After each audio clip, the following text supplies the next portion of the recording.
A história da Bíblia e dos cristãos. Este documentário traz a incrível história de como a Bíblia foi escrita e traduzida desde Moisés até os dias de hoje.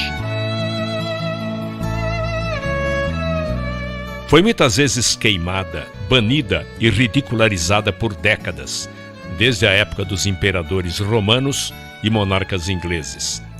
Mas a palavra de Deus não pode ser contida.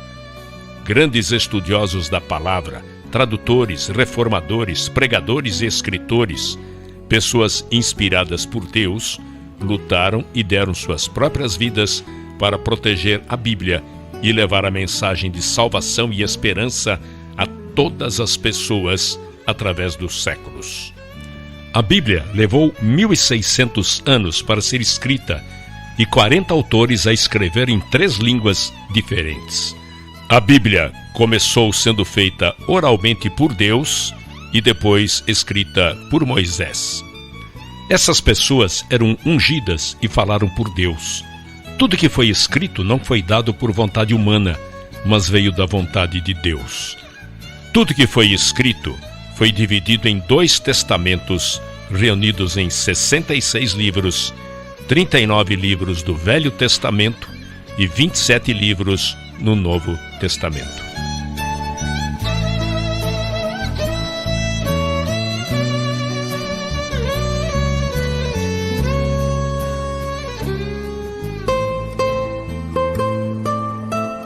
"300 anos antes de Cristo, Cânon, o Velho Testamento. A palavra cânon significa coleção de livros que constituem a Bíblia. A Bíblia antiga no Velho Testamento não difere da que temos hoje. Eles tinham apenas 22 livros na Bíblia, entretanto, eram os mesmos 39 livros que temos hoje no Velho Testamento. Não só os livros de Moisés foram escritos nos anos de 1500 a.C., o livro de Jó foi escrito 400 anos antes disso. Em 586 a.C., quando os babilônios vieram assolar aquela terra, queimaram tudo o que podiam queimar no templo e puseram abaixo todas as rochas que o constituíam. Eles mantiveram os hebreus cativos por 70 anos e quando voltaram do cativeiro, foram espalhados por todo o mundo. Construíram pequenas sinagogas no qual podiam ensinar e dar instruções. Para isto, se fazia necessária uma Bíblia para cada sinagoga, e isto os levou a uma nova constituição, a dos escribas. A escrita era primitiva, e não havia letra minúscula, e nem sinais de pontuação. Não havia espaço entre as palavras, e eles escreviam do lado direito do papel para a esquerda. Eles eram exigentes, se autorregulavam da seguinte forma: podiam usar apenas peles de animais limpos. Cada página não podia ter menos que 48 linhas e nem mais que 60. A tinta usada deveria ser preta e de uma receita especial, e deveriam pronunciar cada palavra em voz alta que estava sendo escrita. Deveriam limpar a caneta e se lavar por inteiro antes de escrever a palavra Jeová. Toda vez que escreviam, deveriam ter uma revisão em 30 dias. As letras, palavras e parágrafos deveriam ser contados. Os manuscritos só poderiam ser guardados em lugares sagrados. Antes da invenção da imprensa, este processo sacrificante contribuiu para a notável precisão das escrituras quando comparadas com as recentes descobertas arqueológicas. 250 a.C., a influência grega. Quando Alexandre o Grande conquistou o mundo, era uma época de racionalismo filosófico. Haviam estrelas como Platão, Sócrates e Aristóteles. O homem vivia se questionando, mas eles não tinham respostas para as próprias perguntas. Deixavam na mente humana um vácuo, um vazio, algo que precisaria ser preenchido. Quando Alexandre morreu em 323 a.C., o mundo se tornou bilíngue e o grego era a segunda língua mais falada. Por isso, se tornou importante haver uma tradução dos inscritos judaicos para o grego. Nesta época, não era chamado de Bíblia. Por volta do ano 285 a.C., havia vários judeus que faziam parte da subcultura egípcia. Demétrios de Palerum, responsável pela mundialmente famosa biblioteca em Alexandria, perguntou ao rei Ptolomeu Filadélfio do Egito se ele conseguiria a tradução da lei judaica para a biblioteca. Para realizar isto, o rei liberou 100.000 escravos judeus que ele tinha em seu domínio e os enviou juntamente com presentes para o sumo sacerdote Eleazar em Jerusalém. Assim, Eleazar fez o seu pedido. Ele desejava que fossem selecionados 6 sábios de cada uma das 12 tribos, somando assim 72 homens. Esses sábios deveriam ir a Alexandria para realizar esta tradução, e assim foram enviados e foram bem recepcionados. Em 72 dias, eles traduziram todo o Torá. Este trabalho ficou conhecido como Septuaginta, que em grego significa 70. Esta tradução, portanto, foi feita antes da vinda de Jesus.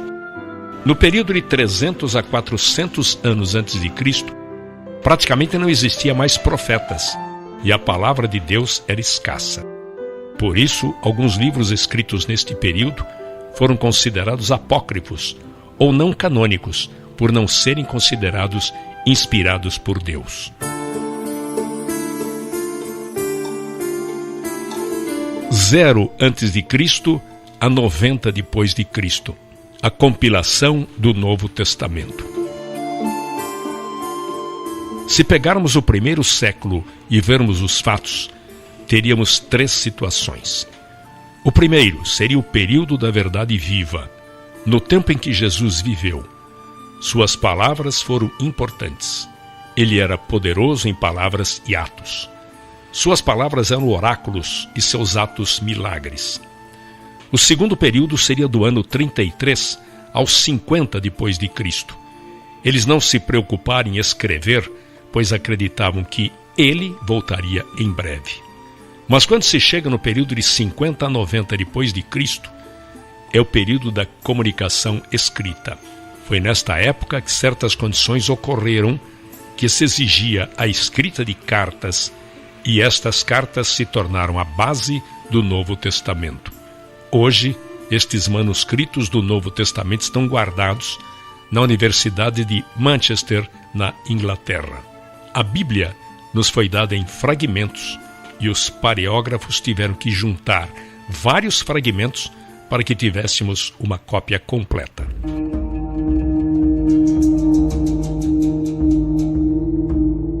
Em 35 depois de Cristo, o primeiro mártir cristão.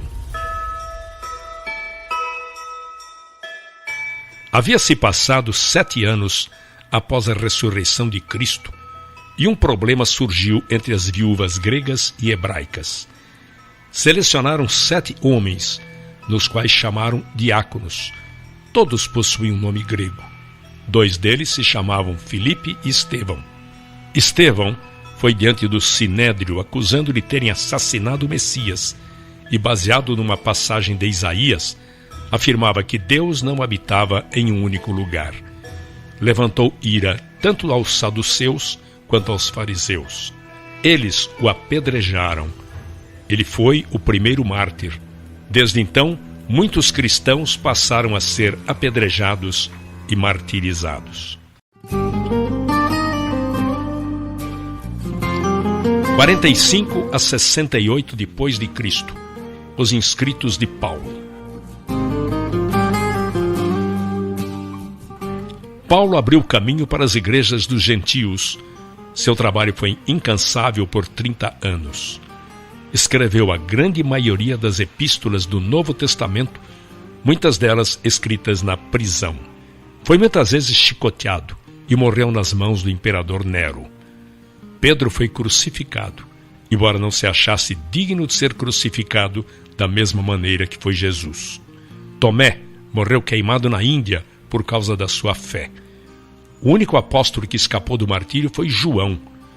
Todos os outros autores do Novo Testamento ou foram crucificados, mortos pela espada, açoitados, decapitados ou queimados vivos.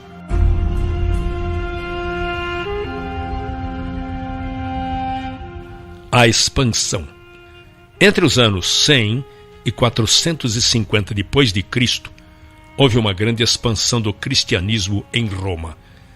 Havia em Roma muitas congregações separadas, mais de 40 congregações, encontradas logo após a última perseguição. Nesta época, os cristãos poderiam ser encontrados no Império Romano como na distante Inglaterra. Nesta época, cresciam não só numericamente, mas penetravam verticalmente através de cada segmento social. Nesta época, a igreja primitiva tinha em comum a Bíblia e não sobreviveriam sem ela. De 80 a 303 depois de Cristo, a construção do Coliseu e a perseguição aos cristãos. O Coliseu em Roma começou a ser construído em 72 depois de Cristo pelos Vespasianos e foi concluído pelo seu filho Tito no ano 80 depois de Cristo, e era usado principalmente para os sacrifícios dos cristãos. Uma série de 10 perseguições ocorreu contra a igreja. A perseguição romana começou no ano 64 depois de Cristo, ocasionada por Nero. Nero colocou fogo em Roma e culpou os cristãos por isso. Nero os queimara à meia-noite para que servissem de tocha para a cidade. Casas eram lotadas de cristãos e em seguida incendiadas. Grupos de 50 eram colocados e amarrados por corda e lançados ao mar. Todas estas ações de Roma eram para acabar com a influência dos cristãos. Existiam 4 razões para as perseguições. Primeiro, era política. Os cristãos se reuniam à noite em lugares clandestinos e tinham medo de que formassem grupos políticos. Segundo, era religiosa. Eles se recusavam a oferecer incenso no altar para César. Terceiro, social. Eles tinham uma maneira de vida distinta. Acreditavam que todos os homens eram iguais. Para os romanos, era Nero numa extremidade e o restante da população na outra extremidade da escala social. Quarto, razão financeira. Os romanos viviam também de fabricar estátuas e esfinges, pequenas imagens de idolatria da deusa Diana. A última das séries de 10 perseguições foi realizada em 303 depois de Cristo por Diocleciano. Diocleciano ascendeu socialmente pela via militar e se tornou comandante do imperador Caro. Com sua ascensão ao poder, Diocleciano pôs um fim à crise do terceiro século. Indicou um oficial, seu colega militar, Maximiano, para o cargo de Augusto, na prática, co-imperador, e indicou Galério e Constâncio como Césares, co-imperadores de menor estatura. Sob este sistema de tetrarquia, ou governo de 4, cada imperador tinha autoridade sobre 1/4 do império, embora fosse um governo conjunto.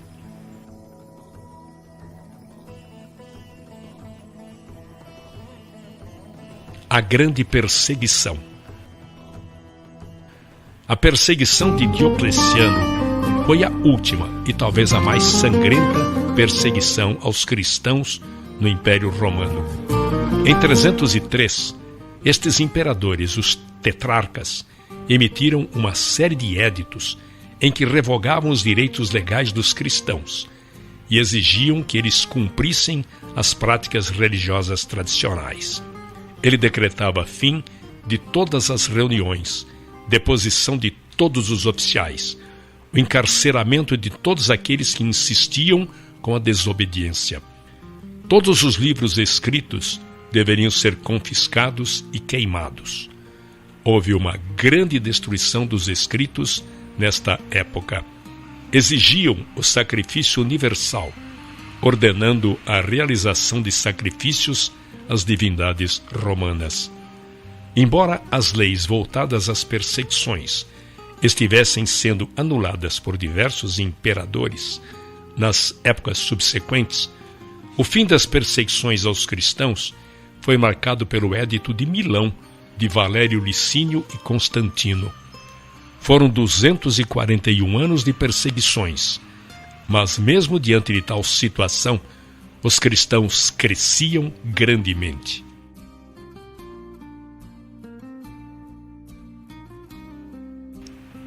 O fim das perseguições.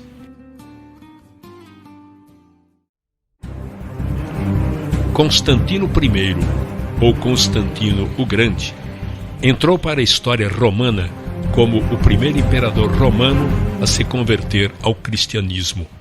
Contudo, fica em aberto a seguinte questão: será que ele teria feito isso por pura devoção ou fora uma jogada política? Constantino, antes de se tornar cristão, era um homem devoto ao culto dos deuses romanos.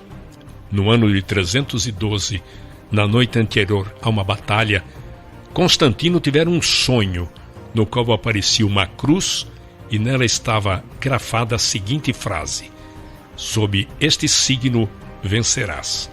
Com isso, antes da batalha começar, Constantino ordenou que os seus soldados pintassem o tal símbolo cristão em seus escudos, e de certa forma isso acabou lhes trazendo sorte, e eles venceram a batalha.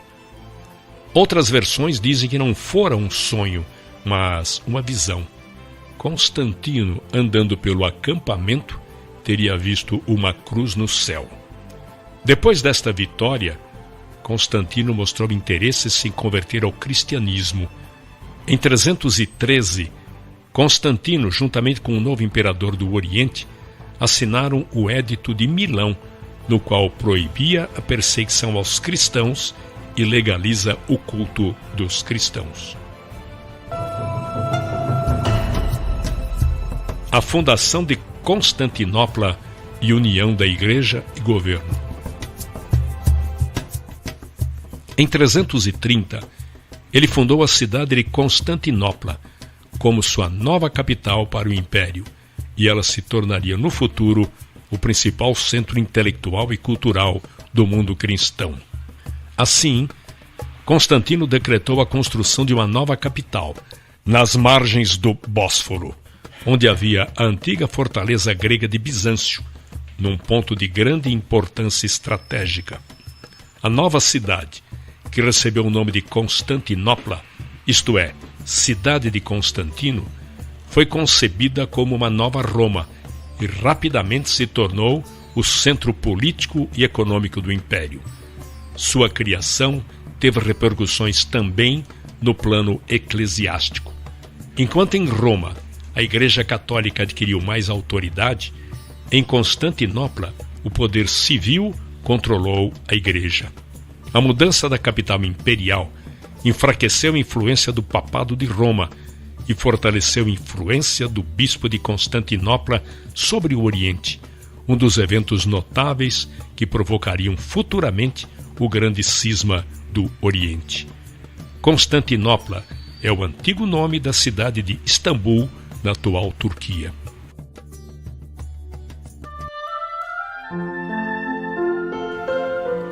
367 a 397 depois de Cristo, a canonização da Bíblia. Foi neste tempo que um grande teólogo da época, Atanásio de Alexandria, iniciou a cruzada por Novo Testamento canonizado. Atanásio foi o 20º arcebispo de Alexandria, como Atanásio I de Alexandria. Seu episcopado durou 45 anos, dos quais 17 ele passou exilado, em 5 ocasiões diferentes e por ordem de 4 diferentes imperadores romanos. A palavra cânon significa régua, quadro de medidas, um nivelador ou pesos ideais para equilibrar uma balança. Em relação à Bíblia, significa a regra usada para determinar se um certo livro poderia ser medido satisfatoriamente de acordo com um padrão. A palavra foi primeiramente utilizada por Atanásio no século IV. Em 367 d.C., Atanásio listou pela primeira vez nos registros da história os 27 livros do Novo Testamento. Em 397 d.C., o Concílio de Cartago deu a primeira aprovação oficial para os 27 livros do Novo Testamento. A Bíblia se tornara completa. 405 d.C., a Bíblia Vulgata. Jerônimo, em 405 d.C., levou 16 anos de sua vida para traduzir a Bíblia diretamente do hebraico para o latim. Seus pais eram cristãos e enviou Jerônimo a Roma para estudar filosofia. Lá se converteu ao cristianismo e se batizou nas águas. Isto causou um efeito profundo em sua vida. Ele dedicou toda a sua vida a aprender a língua hebraica. Ele era grande amigo de Damaso I, que depois veio a se tornar papa, e a seu pedido dedicou-se a esta tradução, pois não havia ninguém mais qualificado que Jerônimo para fazer a tradução. Aí ele se mudou para Jerusalém para viver uma vida monástica e se dedicou totalmente a esta tarefa de traduzir toda a Bíblia para o latim. Foi a primeira e por séculos a única versão da Bíblia que traduziu o Velho Testamento diretamente do hebraico e não da tradução grega conhecida como Septuaginta. No Novo Testamento, São Jerônimo selecionou e revisou textos e traduziu também para o latim. Chama-se, pois, Vulgata a esta versão latina da Bíblia. Vulgata quer dizer edição, tradução ou leitura de divulgação popular, que foi usada pela Igreja Católica Romana durante muitos séculos e ainda hoje é fonte para diversas traduções. O latim se tornara cada vez mais importante nos negócios do Império. No ano de 405 d.C., sua missão havia sido concluída, e ele morreu em 420 d.C. Na verdade, este se tornou um instrumento que bloqueava qualquer outra vulgata. Foi tão altamente admirada que as gerações posteriores resolveram proibir qualquer outra tradução. O latim se tornara a língua oficial da Igreja e, com isto, todas as outras traduções da Bíblia foram proibidas. O bom se tornou um inimigo. Isto, de fato, privou o povo da Bíblia e deixou o mundo afundado na escuridão da Idade Média. 550 d.C., a escuridão da Idade Média. A Igreja foi o poder absoluto nesta época, mas este é um triste capítulo na história do cristianismo. A Bíblia ficaria trancada e restrita aos conventos. Foi confinada a um pedestal e poucos privilegiados a podiam ler. Este é um triste capítulo na história da era cristã que levou centenas de anos até que viesse a Reforma. Enquanto isso, a Igreja era consumida com seus objetivos políticos e isto resultou nas cruzadas e outras atrocidades. Um número incontável de vidas foram ceifadas e a Igreja institucionalizada foi responsável por tudo isto. A tradução da Bíblia em inglês, 1324 d.C., John Wycliffe. John Wycliffe nasceu em Londres em 1324 e viveu 60 anos. Ele foi como a raiz que surge em solo árido. Tinha uma mente extraordinária. Viveu numa época de transição. Aos 16 anos, mudou-se para a cidade de Oxford para estudar na Escola de Artes e fez doutorado em teologia. Nos últimos 12 anos, passou dando aulas na Universidade de Oxford. Voltando um pouco atrás, no ano de 1167, os franceses expulsaram os estudantes ingleses da Universidade de Paris. Então eles vieram para Oxford, com o intuito de construir uma universidade. mas o povo da cidade não gostou da ideia. A não aceitação era tão grande que um grupo de universitários resolveu não ficar lá e foram para Cambridge e construíram aí outra universidade. E por 600 anos existiram apenas 2 universidades na Inglaterra, uma em Oxford e outra em Cambridge. Quando Wycliffe tinha 24 anos, uma terrível peste negra assolou a Europa e por fim chegou à Inglaterra. Não havia cura. A peste atingia ricos e pobres, jovens e velhos, e isto causou grande temor no coração de Wycliffe. Mais de 200 vítimas diariamente eram colocadas em campos abertos para o enterro. Aquele luto diário continuou até que a praga tivesse dizimado centenas e milhares de vidas. Não há dúvida de que esta praga causou um grande efeito na vida de Wycliffe. Ele trouxe um incrível efeito espiritual. A convivência com a morte causou nele um grande temor de Deus. Ele passou a rever suas prioridades e perdeu todo o medo do homem. A verdade era a máxima prioridade. Ele foi transformado e passou a ter outro relacionamento com Deus. Nesta época em que ele vivia, a igreja e o Estado eram um só. Com isso, todos os dízimos que eram entregues à igreja iam para o Estado, e o Estado fazia as indicações de quais ministros iriam para as várias paróquias. Ele se tornou um reformador.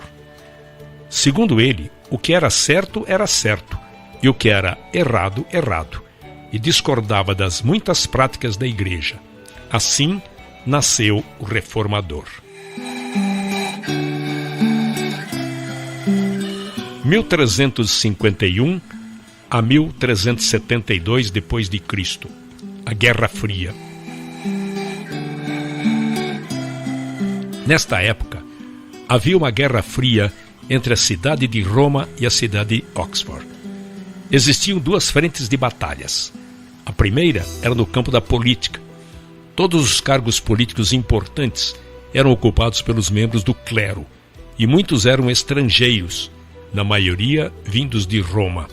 Recebiam altos salários que levavam embora para Roma.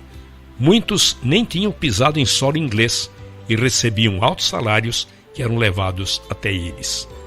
A situação se tornou muito mais ofensiva e se complicou ainda mais quando os franceses passaram a ser selecionados para estes cargos na Inglaterra. Não podemos esquecer que, historicamente, neste período, a Inglaterra estava envolvida numa guerra de 100 anos com a França. Por esta razão, o parlamento inglês aprovou 2 estatutos importantes. Primeiro, defendia que qualquer compromisso da igreja estrangeira dentro do reino inglês teria que obter a aprovação do rei. A segunda lei impedia que qualquer tribunal estrangeiro pudesse proferir penalidades ou juízo para qualquer inglês. Também invalidava qualquer mandado judicial a um cidadão para comparecer em tribunal estrangeiro, exceto se tivesse permissão do parlamento inglês. Contudo, 12 anos mais tarde, em 1365, o Papa exigiu que a coroa britânica pagasse impostos à igreja. 6 anos depois, Roma mandou um agente do parlamento para receber os impostos do Papa na Inglaterra. Com estes acontecimentos, o apoio à posição oposta de Wycliffe se fortalecia e foi indicado a capelão do rei da Inglaterra. Outra batalha que ocorreu nesta Guerra Fria com Roma foi no campo da teologia. Wycliffe censurou a doutrina da transubstanciação. A igreja alegava que os elementos da comunhão eram transubstanciados no real corpo e sangue de Cristo. A investigação neste assunto levou à morte muitos homens nobres, que foram queimados até 125 anos depois, por causa da oposição a esta doutrina. Um sentimento de desesperança religiosa entristecia seu espírito. Então, John Wycliffe admoestava seus alunos e passou a escrever a grande imoralidade daquela época. Não deveremos nos esquecer de que naquela época não havia máquinas impressoras. Todo documento teria que ser escrito a próprio punho e esmeradamente copiado com o objetivo de circular entre o público. Na época, alguns de seus dizeres ficaram conhecidos como: a Inglaterra não pertence a ninguém. O Papa é apenas um homem sujeito ao pecado. Mas Cristo é o Senhor dos senhores, e este reino é sustentado diretamente e unicamente por Cristo. O maior feito de Wycliffe ainda estaria por vir. Traduziria a Bíblia para o inglês, numa linguagem do homem comum, mas precisaria passar pela fúria de uma igreja ofendida. 1382 depois de Cristo, a primeira Bíblia em inglês. Em 1378, Wycliffe e alguns de seus discípulos começaram a traduzir a Bíblia para o inglês. É impossível estimar o valor desta obra notável. Eles defendiam que a Bíblia tinha toda a revelação de Deus e que era desnecessário qualquer ensinamento além, pela tradição da Igreja, Papa ou qualquer outra fonte.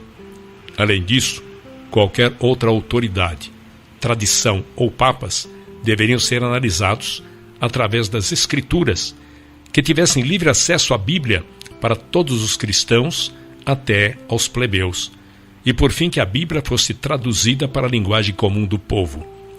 Wycliffe era bom em latim clássico e utilizou a Vulgata Latina de Jerônimo do ano 405 como base para esta tradução do latim para o inglês. Não sabemos quanto tempo durou esta tradução. Sabemos que iniciou quando lecionava em Oxford e terminou em 1380 o Novo Testamento.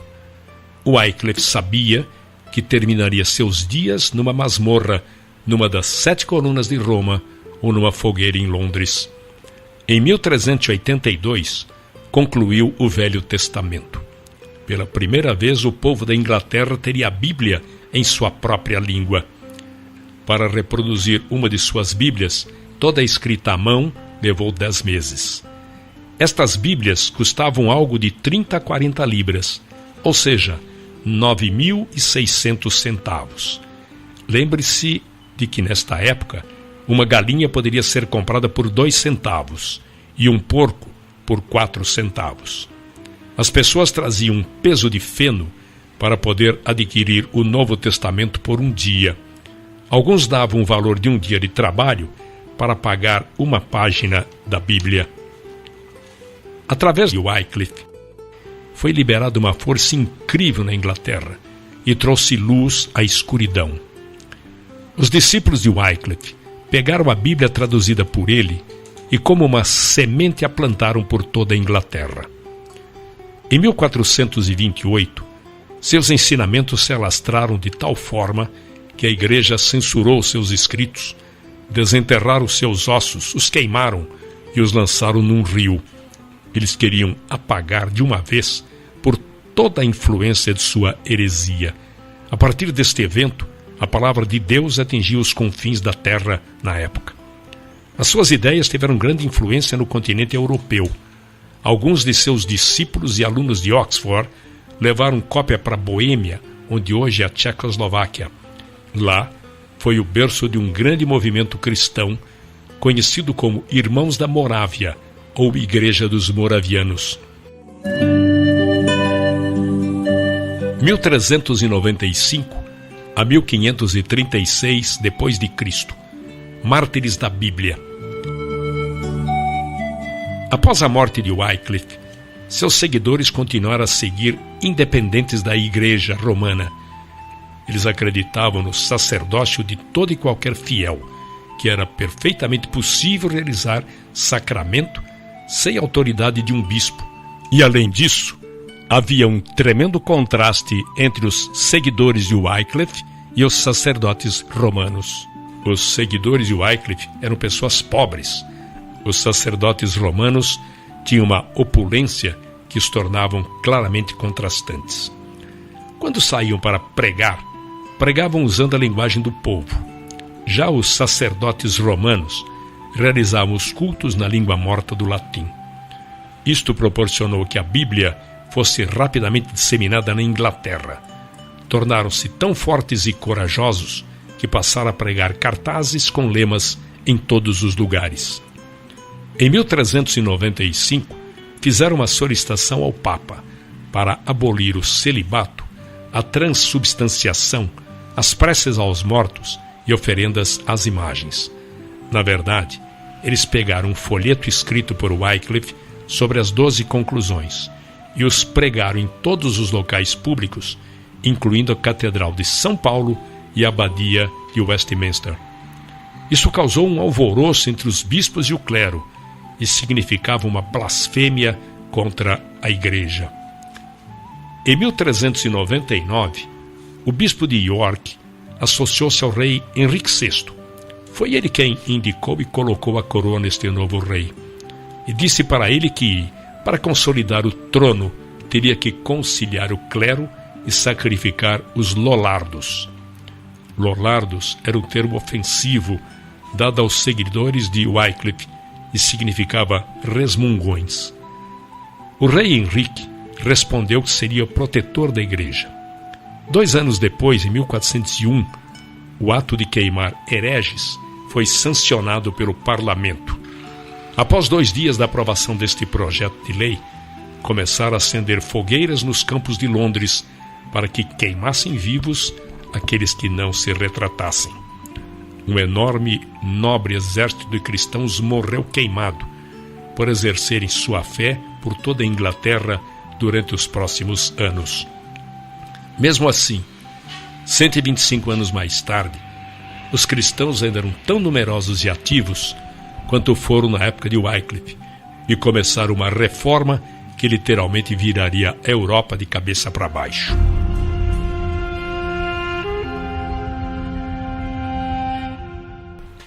Em 1456 depois de Cristo, fim da Idade Média. O fim da Idade Média e o início do Renascimento são os marcos desse período. Politicamente, houve a queda de Roma e Constantinopla, a descoberta da América em 1492. Religiosamente, um marco foi a conversão de Constantino e a publicação de um Novo Testamento em grego.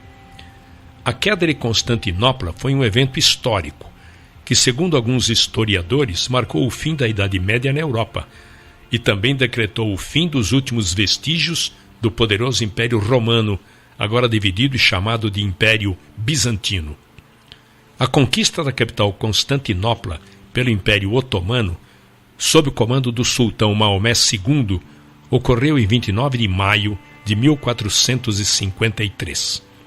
A cidade de Constantinopla foi renomeada oficialmente para Istambul pela República da Turquia em 1930.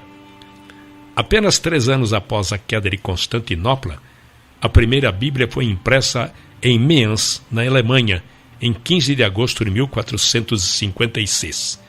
E o responsável por isso foi um homem chamado Johannes Gutenberg. Este foi um grande marco na história da humanidade, pois durante milênios a escrita restringia-se a modos de réplicas muito limitadas, como os papiros egípcios, os ideogramas chineses, cujo acesso era restrito a pequenos grupos de pessoas, geralmente escribas. O primeiro livro publicado por Gutenberg foi a Bíblia. Já não era necessário copiar à mão, palavra por palavra, como se fazia até então. Fazia-se um molde com os caracteres móveis, e a partir dele imprimiam-se quantas cópias quisessem. 30 anos após a morte de Gutenberg, suas máquinas já estavam espalhadas por toda a Europa, nas grandes cidades. Havia um homem em Wittenberg que chegou a imprimir 100.000 Bíblias. Um dos maiores humanistas desta época do Renascimento nasceu em 1467, de nome Erasmo. Seu pai era um padre. Quando ele tinha 11 anos, seus pais morreram na peste negra e ele se tornou interno num convento agostiniano, quando em 1492 se tornou um monge. Ele tinha o dom de escrever poemas, mas para aumentar sua renda começou a aprender e a ensinar grego. O grego havia se tornado uma importante língua entre os humanistas daquela época. Ele estudou grego em Oxford, onde conheceu Thomas More, futuro chanceler da Inglaterra. Erasmo se tornou muito popular devido à sua literatura. Foi, num sentido, o centro do movimento literário do seu tempo.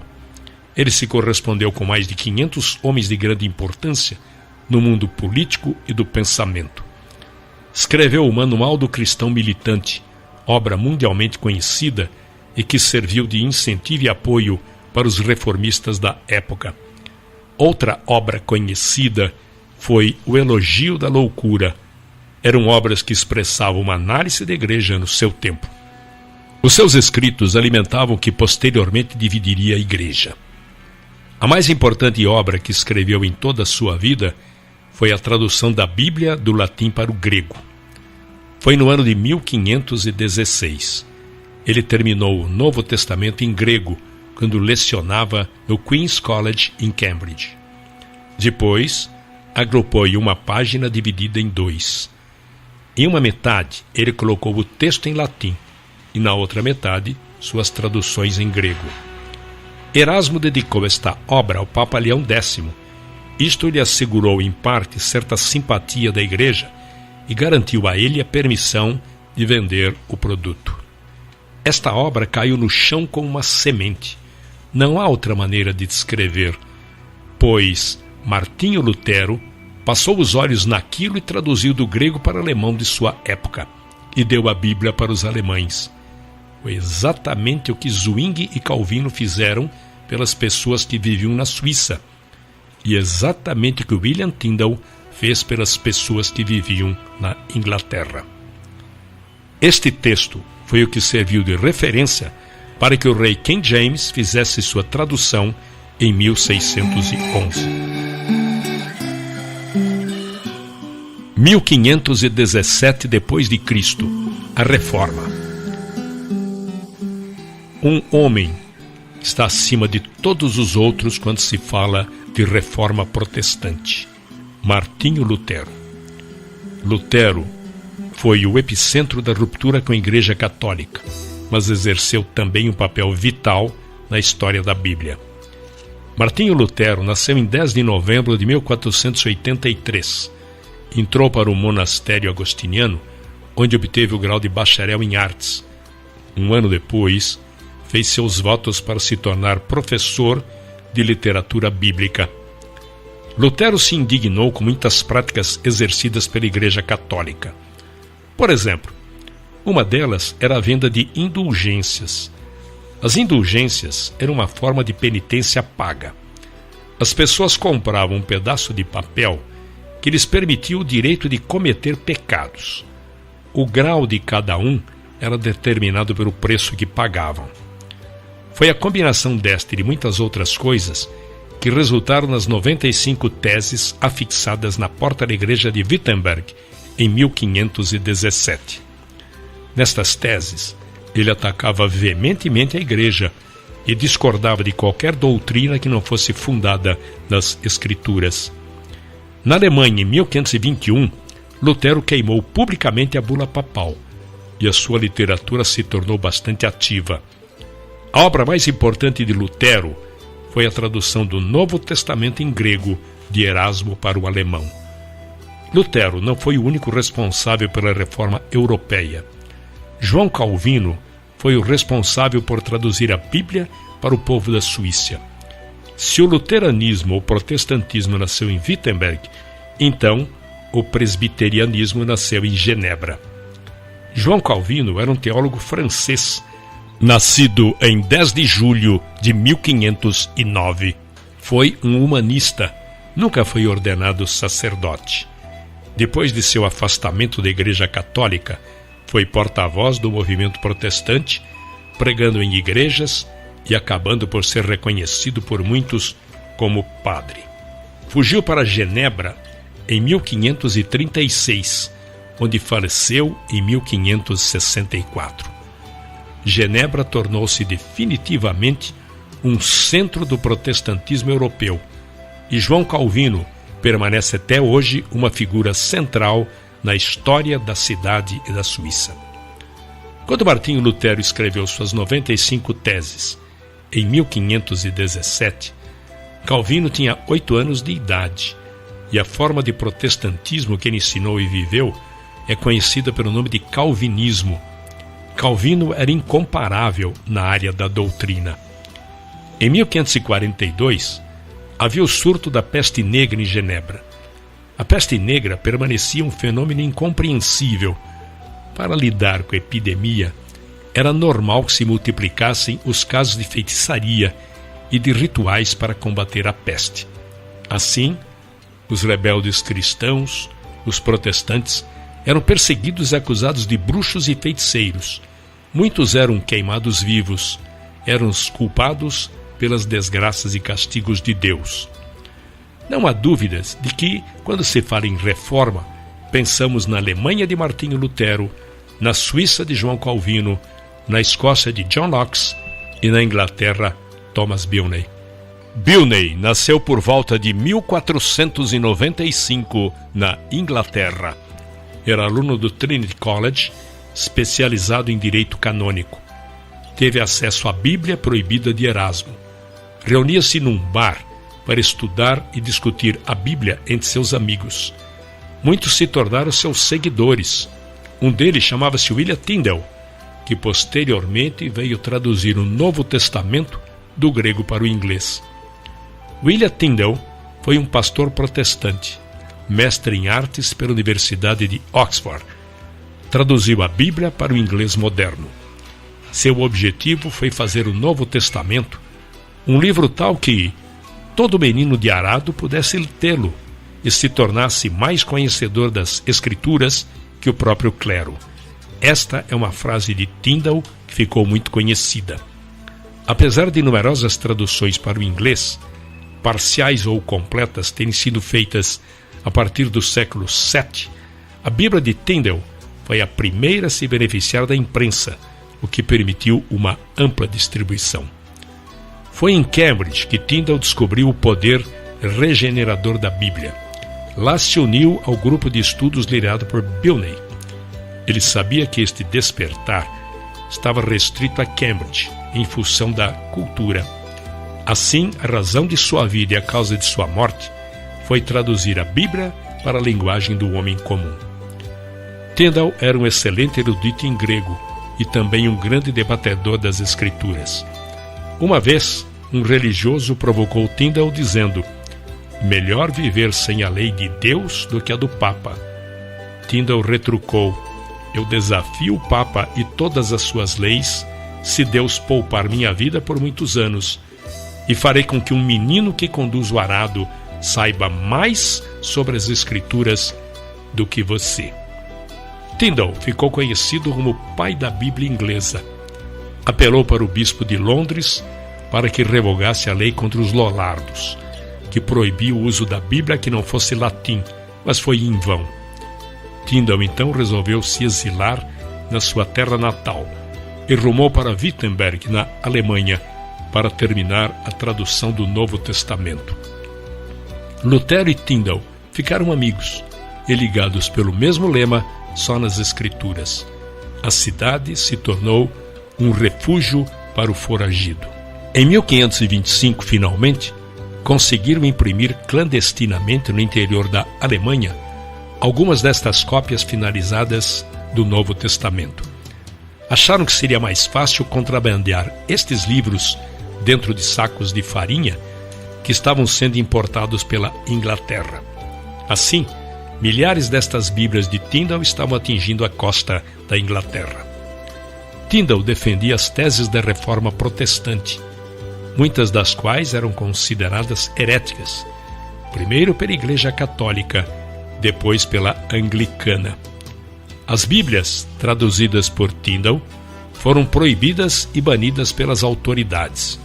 E o próprio Tyndale foi queimado na fogueira no ano de 1536 em Bruxelas, atual Bélgica, sob a instigação do rei Henrique VIII. Suas últimas palavras enquanto queimava foram: Senhor, abra os olhos do rei da Inglaterra, o que de fato aconteceu anos depois. 1526 depois de Cristo. queime-os. A oposição que surgiu ao movimento da reforma na Inglaterra vinha da Igreja Oficial, da Coroa e do humanismo. Muitos homens bons e tementes a Deus perderam suas propriedades, definharam na prisão e muitos morreram queimados em postes. Todos eram considerados culpados por possuir ou distribuir o Novo Testamento de Tyndale ou mesmo levantar fundos para as operações de Tyndale. Em 1532, Smithfield era o lugar ou campo escolhido na Inglaterra onde as pessoas eram levadas e queimadas em praças públicas por crimes religiosos. Multidões de pessoas foram sacrificadas, submetidas à dor. Eram humanos como nós. Seus ossos eram frágeis. Muitos eram fortes, outros caíam no desespero. Alguns deles não eram levados contra a vontade. Eles se conformavam com esta provação e faziam porque tinham convicções fincadas como lança de aço em suas almas, que não permitiam que se curvassem as pressões. Alguns eram homens fortes, robustos e valentes. Outros eram mulheres e crianças fracas, frágeis e sensíveis. Mas todos eles foram heróis. 1534 d.C., o rei, chefe supremo da Igreja na Inglaterra. A influência do rei Henrique VIII na reforma e na história da Bíblia. O rei Henrique VIII casou-se com Catarina de Aragão e tiveram 6 filhos, mas apenas uma menina sobreviveu à infância. Esta filha ficou conhecida como Maria, a Sanguinária. O rei culpou Catarina pelo fracasso em lhe proporcionar um filho. Apaixonou-se por uma fina moça protestante chamada Ana Bolena, a qual não tinha intenção de se tornar sua amante. Devido à sua firmeza moral, o rei lhe propôs casamento, mas o divórcio dele não havia se concretizado. O Papa, por várias razões políticas, não lhe concedeu o divórcio. Então, o rei, aborrecido por não obter o divórcio, substituiu o arcebispo por Sir Thomas More. Em 1534, o parlamento sancionou uma lei designando o rei supremo chefe da igreja na Inglaterra. O arcebispo Thomas More, não concordando com isto, foi preso e posteriormente executado. Um homem chamado Thomas Cranmer foi consagrado arcebispo de Canterbury. Foi ele quem decretou nulo o casamento com Catarina de Aragão e em 1535 coroou Ana Bolena como rainha e se tornou padrinho de sua filha, a futura rainha Elizabeth. 1536 d.C., Senhor, abra os olhos do rei da Inglaterra. Quando o Novo Testamento de Tyndale atingiu a Inglaterra, caçadores de recompensa viajavam por toda a Inglaterra procurando as cópias de Tyndale para queimá-las, mas sem sucesso. Tyndale começou a tradução do Velho Testamento, mais tarde mudou-se para Antuérpia, na Bélgica. Aprendeu a viver como fugitivo e a vagar feito um errante de cidade em cidade. Usou vários disfarces, mas o que o ajudou muito foi o fato de falar 7 línguas com tamanha fluência que era impossível determinar qual sua língua nativa. Quando vivia na Antuérpia, Henry Philip, tornando-se seu amigo, delatou a sua identidade. Ele foi capturado e preso num castelo na Bélgica. Foi culpado de sacrilégio e em 6 de outubro de 1536 foi levado para ser executado. Quando o levaram para o poste em que seria queimado vivo, havia 2 buracos no poste, por onde um pedaço de arame seria passado. Envolveria seu pescoço, porque de acordo com a corte, ele deveria ser estrangulado ao mesmo tempo que fosse queimado. E quando o executor passava o arame em volta de sua garganta, ele fez esta última declaração pública registrada, e foi em forma de prece: Senhor, abra os olhos do rei da Inglaterra. A sua voz foi sufocada, queimaram seu corpo e destruíram sua propriedade, queimando cada Bíblia que era encontrada. Embora apenas um exemplar da sua primeira edição do Novo Testamento tenha sobrevivido ao Holocausto Bíblico, seu empenho inspirou milhares. Suas prioridades deram orientação ao movimento da Reforma, e sua tradução influenciou cada nova edição, até que sua obra, 90% inalterada, se tornou o livro mais vendido de todos os tempos, a versão King James de 1611. Após a morte de Tyndale, a Bíblia inglesa foi considerada um livro proibido. A rainha Ana Bolena acreditava piamente no movimento da Reforma. Ela se esforçou para influenciar os comandantes a perdoar os crimes daqueles que eram pegos contrabandeando o Novo Testamento na Inglaterra. Ela recebeu um exemplar da Bíblia de Tyndale, que está até o dia de hoje no Museu Britânico. Entretanto, o rei Henrique VIII se apaixonou novamente por uma moça chamada Joanna Seymour. O rei aproveitou uma oportunidade para acusar Ana de adultério e mandou prender Ana numa masmorra. Foi condenada à morte e executada, decapitando sua cabeça com um golpe de machado.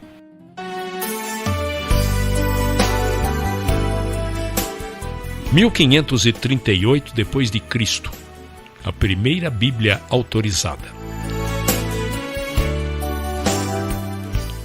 Embora Tyndale não tenha concluído a tradução do Velho Testamento, John Roger, com a alcunha de Thomas Matthews, concluiu o trabalho. Depois enviou os manuscritos para um editor inglês. O editor ficou tão impressionado com a obra que a enviou para o arcebispo da Inglaterra a fim de ter aprovação oficial. O arcebispo exibiu o manuscrito para o rei Henrique VIII e ele miraculosamente deu a aprovação oficial para a edição de uma Bíblia inglesa na Inglaterra pela primeira vez. A Bíblia de Matthews nada mais é do que a Bíblia de Tyndale. Isto ocorreu apenas 3 anos após a oração de Tyndale: Senhor, abra os olhos do rei da Inglaterra. Só que as notas de rodapé desta Bíblia de Matthews eram anticatólicas, o que não ajudava nas relações exteriores. Cromwell, secretário de Estado, resolveu que outra Bíblia deveria ser impressa. Miles Coverdale, um revisor da Antuérpia, suavizou as notas de rodapé da Bíblia anterior e, em 1539, publicou a Bíblia Grande. A Bíblia Grande não passou de uma edição da tradução verberada de Tyndale. Aqui, ela estava no mercado com inteira liberdade, mas com nova roupagem. Uma proclamação real foi feita. As Bíblias deveriam ser compradas por todas as paróquias da Inglaterra. O povo deveria ter livre acesso a elas e poderia lê-las a hora que desejasse. A Bíblia não foi um presente da igreja, mas do rei. As Bíblias deveriam ser distribuídas pelos sacerdotes ao povo. Esta foi a Bíblia que durou nos 20 anos subsequentes. Embora as cinzas de Tyndale estejam em terras estrangeiras e sem sepultamento, pelo menos esta Bíblia Grande foi como lápide. A Bíblia Grande foi em todos os aspectos fruto do seu trabalho e memorial de sua vida.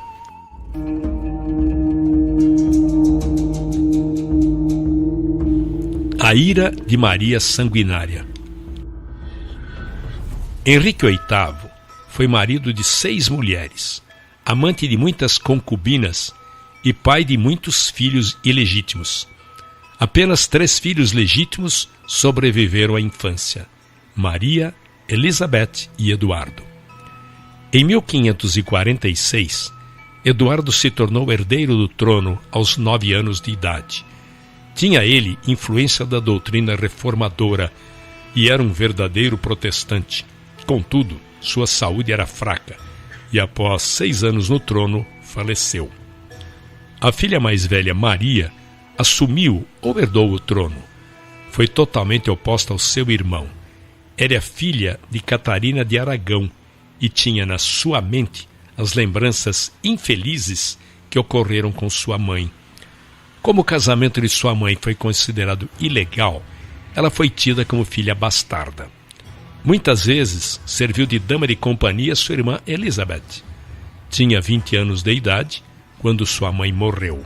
Teve uma vida muito atormentada.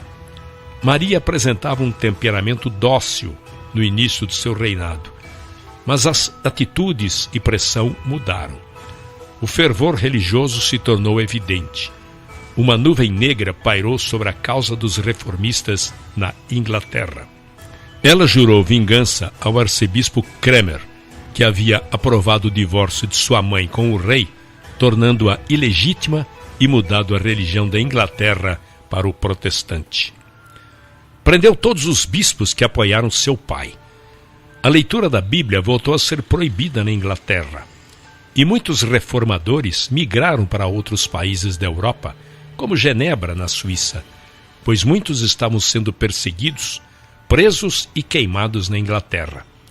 Alguns anos mais tarde, após mais de 300 pessoas terem sido condenadas à morte na fogueira, Maria Sanguinária morreu devido a uma enfermidade. Em 17 de novembro de 1558, Elizabeth, sua meia-irmã, subiu ao trono. Elizabeth repetiu tudo que seu meio-irmão Eduardo tinha feito. Cada paróquia deveria ter um exemplar da Bíblia completa e suspendeu a perseguição aos cristãos.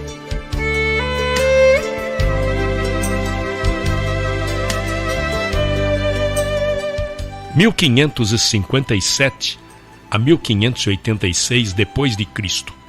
A tradução pelo Comitê. Na época do reinado de Maria Sanguinária, os reformadores de Genebra se dedicaram a realizar outra tradução da Bíblia para o inglês. Ela foi concluída em 1560 e chamada de a Bíblia de Genebra. Foi uma Bíblia singular, a primeira elaborada por um grupo ou comitê, ao invés de um só indivíduo. O grupo incluía John Knox, Miles Coverdale, William Hitzer, entre outros menos conhecidos. Estes homens tiveram acesso a João Calvino quando precisavam de colaborações importantes. Dispunham de uma fonte de consulta maior que a disponibilizada a qualquer outro tradutor. Trabalharam meticulosamente cada detalhe. Seus métodos de tradução foram adotados posteriormente pelos eruditos que trabalharam na versão do rei James. Embora nunca tenha sido sancionada para uso público na Inglaterra, tornou-se rapidamente uma Bíblia popular devido ao tamanho pequeno. Tornou-se a Bíblia dos Puritanos e foi adotada pelo exército de Cromwell. Em 1559, Elizabeth, agora rainha, nomeou Matthew Park como arcebispo de Canterbury. Ele era professor da faculdade de Corpus Christi em Cambridge e, graças à sua insistência, surgiria uma nova Bíblia inglesa. Ela foi chamada de a quarta revisão da Bíblia de Tyndale.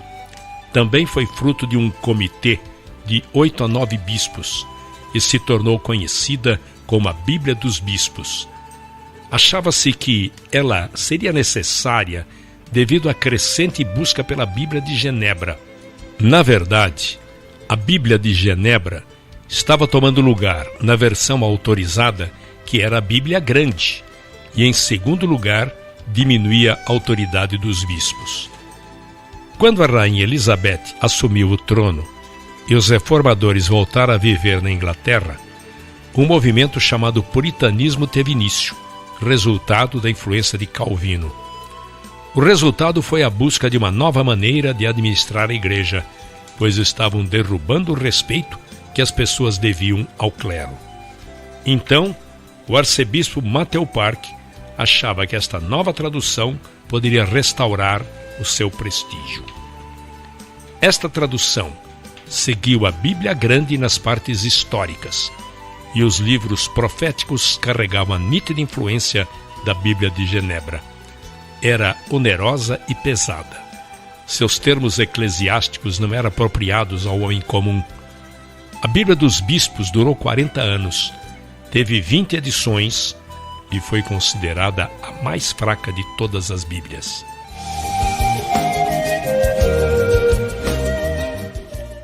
Em 1611 depois de Cristo, o livro mais vendido de todos os tempos.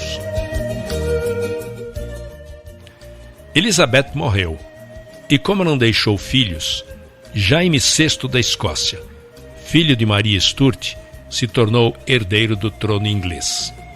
Foi criado com fortes convicções protestantes e convertido por John Knox, era presbiteriano por convicção.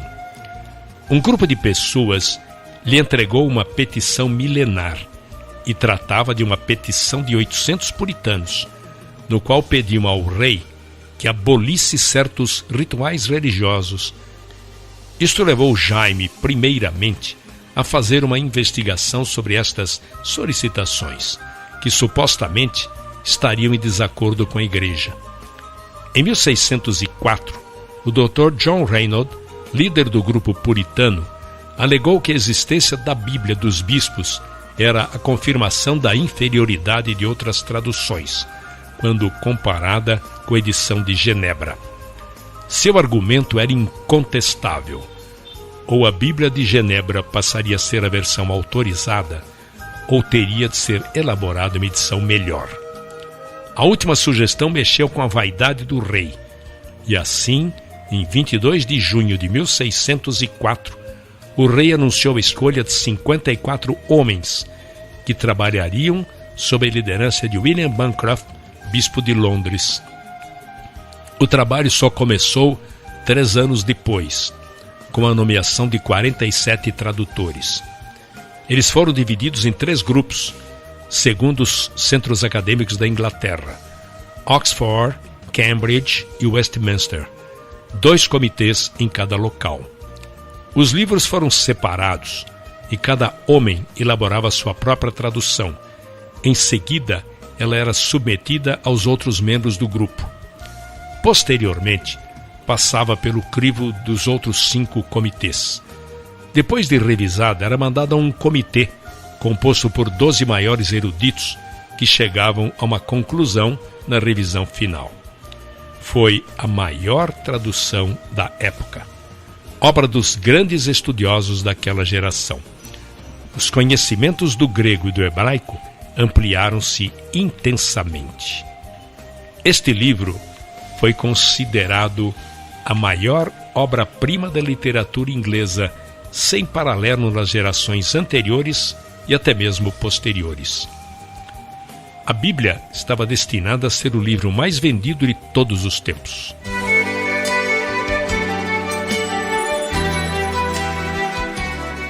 Em 1580 a 1620 depois de Cristo, os peregrinos.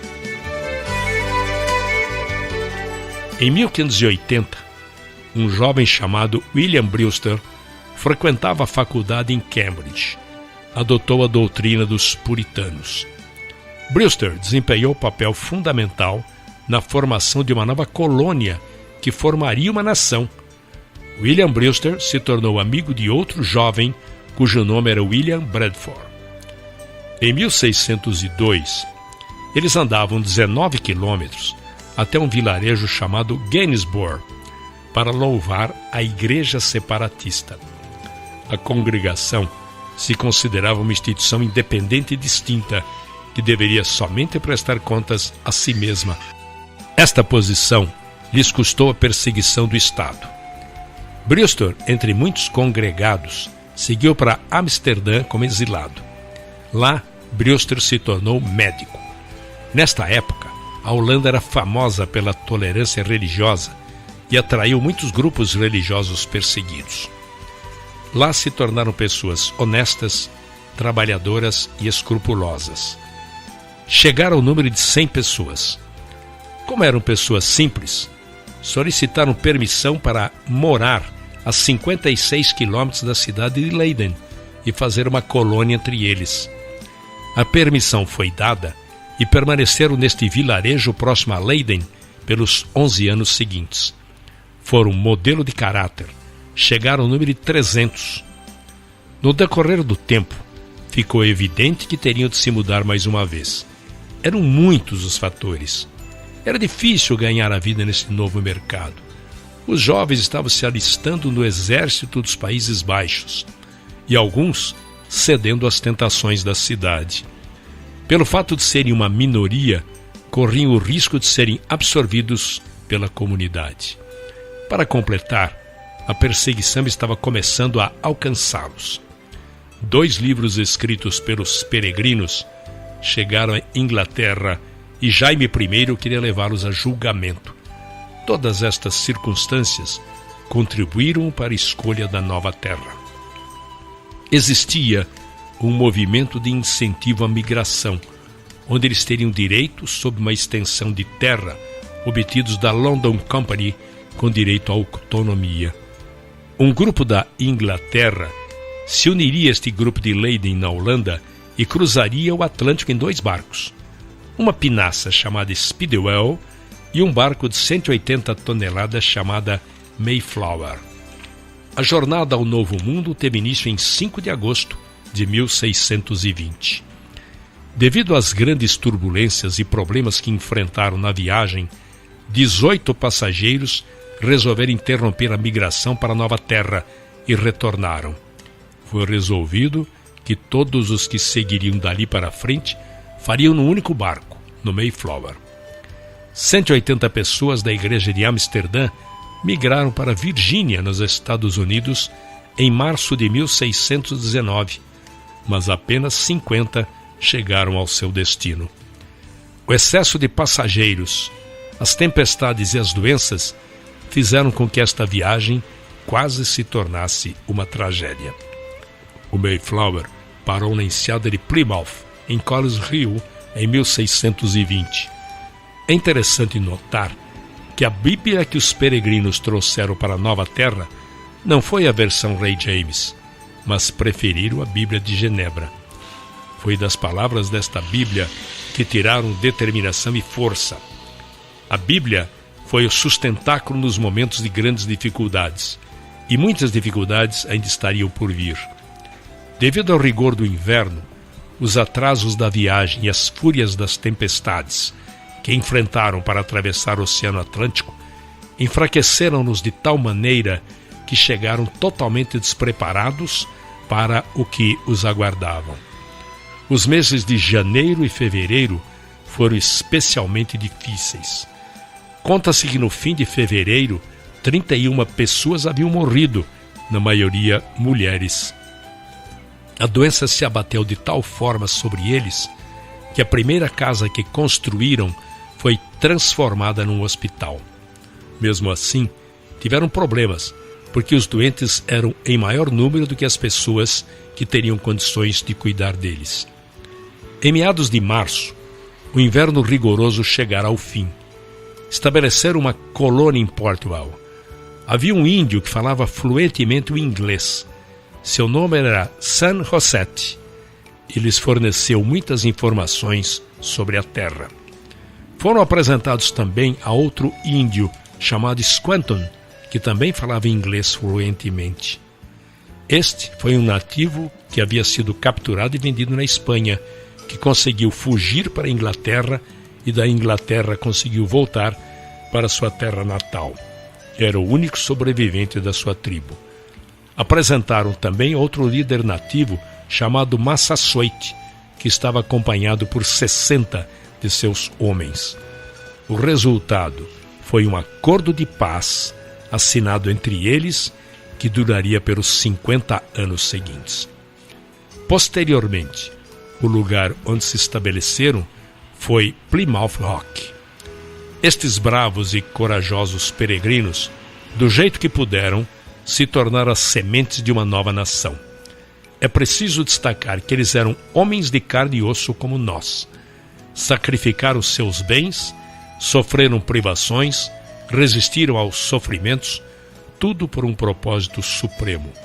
Eles queriam a liberdade de louvar e seguir a Deus. A fonte de suas forças foi um livro, a Bíblia Sagrada, e eles a colocaram em primeiro lugar em todas as questões, na fé e na prática.